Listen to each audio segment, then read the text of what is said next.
Hi, welcome to the podcast. So many YouTubers quit actually.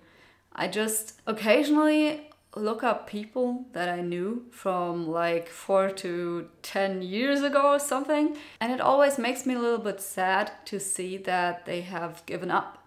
And then I'm thinking, will I be next? Will I stop? There is a photographer that I followed for a while, and she just stopped making YouTube videos at 2.5k subscribers. She stopped using her Instagram altogether and just vanished.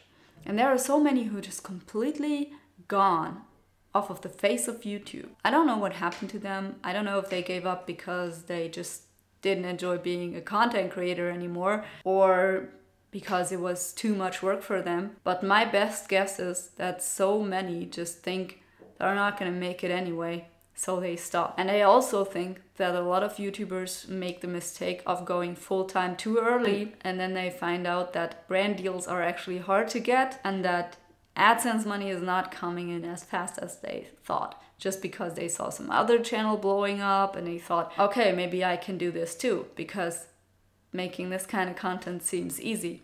But what you don't see in the beginning is that making repetitive content is everything but easy. I had to learn this the hard way with my minimalism videos. My channel started out that way, and I still think of myself as minimalist and I value that kind of lifestyle, but it's not everything I ever want to do. I want to be my own niche. And doing that is pretty hard. It goes against everything that is successful on YouTube, which is helpful, shareable, specific, problem-solving videos made by somebody with a great, friendly, fresh, non-problematic attitude. All stuff that I'm not. I'm not trying to be helpful all the time. I want to help others. Yeah, I do. I enjoy teaching stuff, I enjoy teaching in university, I enjoy teaching on YouTube. And to a certain extent, apart from the cringe, I enjoy creating little talks out of the thoughts that I have in my head. And I believe that everybody who is on YouTube enjoys hearing themselves talk a little bit more than the average person. Otherwise you could not do that. It is so hard sometimes to rewatch the videos that you make, because you look at it and you think that is stupid. That's just outright dumb. Especially if it's like more than half a year ago that you did that and you're like, oh boy, what was I thinking? What were people seeing in that? And then there's the other extreme. You watch a video of yourself and it's like a year old and you're like, this was actually kind of good. How did I do that? And then you can't replicate it and you're kind of at a loss. But anyway, YouTubers give up all the time. And those are the ones you don't see. You do not hear those stories. You only hear the success stories, and then you get survivorship bias and you think, oh, my toxic trait is I think I can do it. And you might be able to do it, but you will lack one thing. The same thing you need at a fucking day job. Discipline and routine. If you make YouTube your job too early, you will suck at it just as you suck at your repetitive job, because YouTube is damn repetitive. The algorithms, whatever I am referring to there, prefer content that is the same. The same as in level of helpfulness, level of entertainment, type of content. And so you have to reproduce that over and over and over again to the point where you make it. And what I notice a lot on my channel is that there are just these growth spurts, as in sometimes my channel is doing well for a short period of time because one video goes semi-viral and then it brings in a lot of new followers that like some of my other videos. Never all of them, some of them. Then the whole channel gets a big uptick, but that levels off after a while, like 1 or 2 weeks max. And then you have to start over, and you have to do that for probably 1 to 3 years.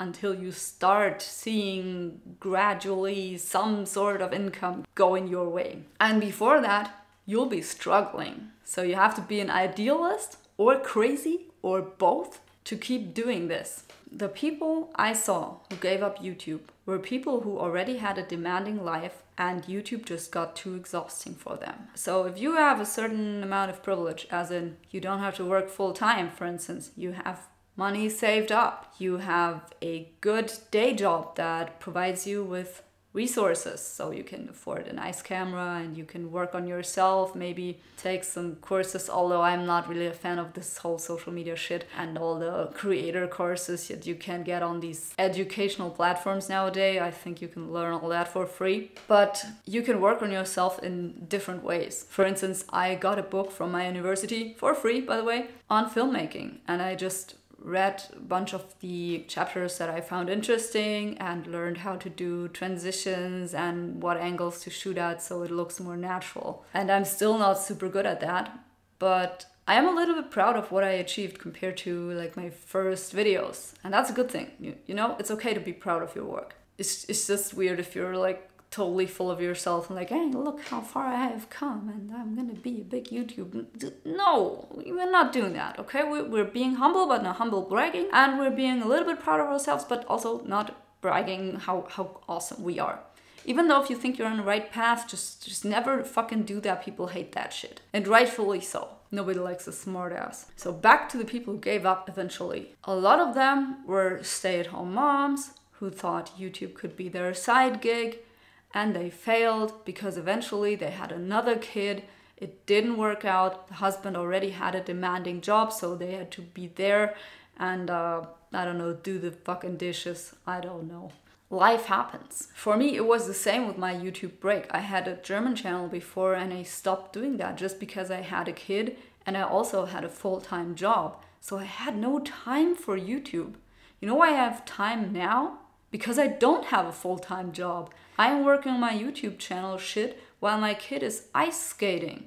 So I'm sitting in the freezing ice rink editing my videos. Because, you know, there's nothing I can really do there apart from, you know, some home office work. You know, I could not have a phone conference in the ice rink. It would be freaking annoying to everyone attending that.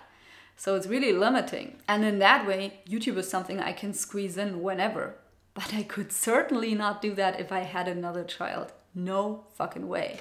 So that is one type of YouTubers I saw giving up. And then there are people who are just complete idealists. As in, they have been doing YouTube for a long time, maybe even been very successful, more than 100k subscribers, but eventually either negativity from comments or the general direction YouTube is going into, as in being more commercial, being more paywall, being more annoying to their viewers, neglecting the wishes of content creators, just got to them and they were no longer happy on the platform. I think this whole YouTube blues is something that everyone has throughout their YouTube career. At some point you will experience that and you will be like, I'm not sure if I want to continue doing this. And at this point there are two options. You can either just keep doing what you're doing, but low effort, or you can give up and go back to your day job. For me, YouTube is something that I want to do as an extra income.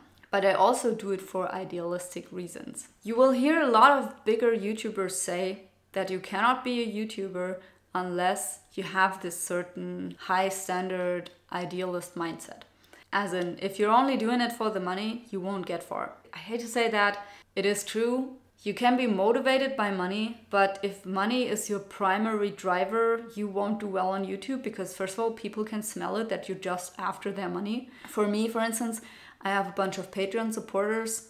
Shout out to my supporters, shout out to my YouTube members at this point. But it always feels bad to me to take those people's money. I feel like the biggest fucking imposter and like what am I providing to these people that I actually deserve their support. So to justify that to myself, I will be like, I'm doing my best and I'm actually trying to do my best. Thinking of it as something like coffee money, you know? If I go and help a friend, you know, I don't know, whatever, repair their sewing machine.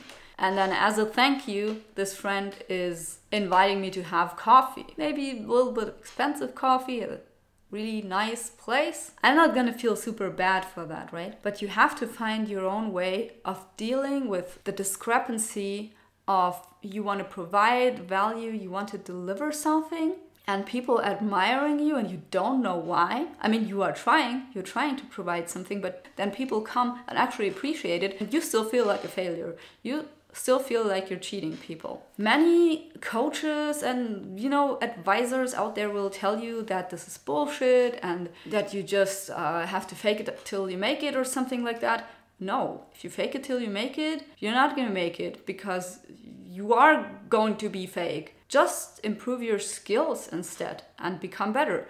For instance, I am a Linux user. I am not a Linux expert. I do occasional Linux videos because I like various operating systems under the Linux umbrella. I like the Unix philosophy, but I'm not an expert on that. People are expecting of me that I put out more content of that sort. And I constantly feel like I'm just at the end of my knowledge here. I have nothing more to provide. But then, at the dinner table, some topic turns up. We are talking about some, very specific encryption shit, like my husband and I. And I'm like, yeah, did you hear this is actually like, this is why Signal is the best messenger, blah, blah, blah, whatever. And then sometimes one of us is like, that 99.9% of people don't even know what the fuck we're talking about right now. Like, not just our kid that is sitting at the end of the table being like, Mama, Papa, stop this shit. Can we talk about what went on in daycare today? Or, Yeah.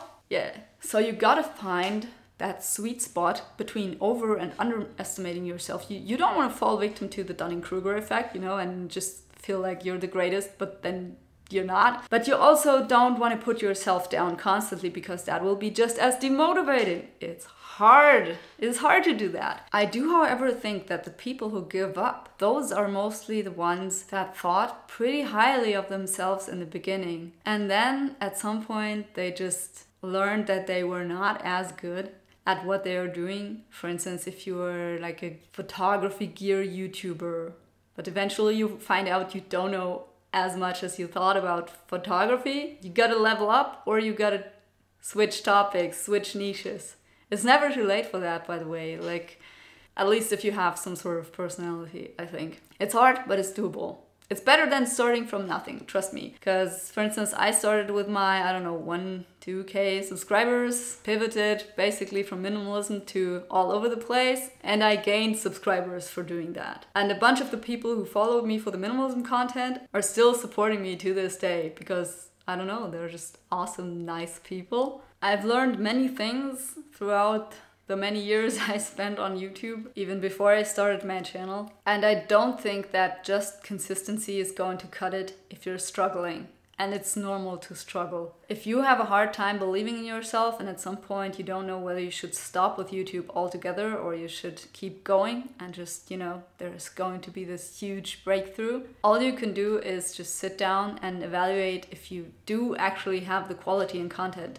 Does it actually look nice? Are your videos actually entertaining? Like, take a step back and look at your work. You gotta do that in any field. If you're working in a corporate job, if you're an artist, take a step back from your painting and you will look at it. And, I remember in art school, we would turn the sheet around to look at composition and to see if it's actually composed nicely or if there's like this empty white space. And no, it's not artistic to have like a weird fucking white not filled space in your painting. It's bad style. But again, there will always be people who say like, I wanted it to look like that. Yeah, sure you did. Sure you did if your mom says so. But everyone knows it's a shitty painting.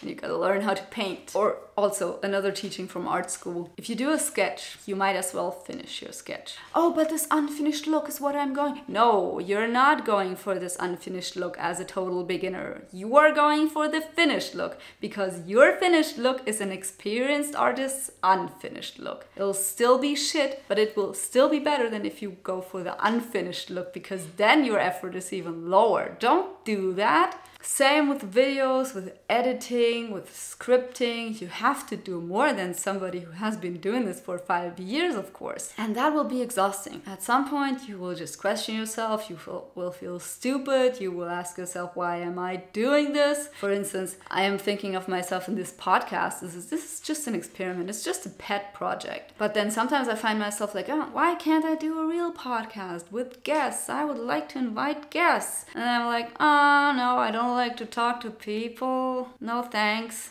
But I still gotta make the best out of it somehow. The best for, like, by my standards, not by standards of some massively successful podcast, of course. Which brings me to the last point. And that is just being better than yesterday, doing more than yesterday, slowly ascending to the point where you want to be in your YouTube career, if you want to call it that. And one thought that I like as a reminder of how to think about this is, where would you be if you started a year ago? Would you be better off? And where will you be if you keep going for a year? Again, an analogy with figure skating. I started figure skating in 2021, I think. Yeah. But I didn't work on jumps or anything much, and I basically just did what like my group session coaches told me to do. So it didn't really get better until at some point I took private lessons and I started to make an effort. I started to work on myself, get fitter, lost 2.5 kilograms of body fat on the way, by the way,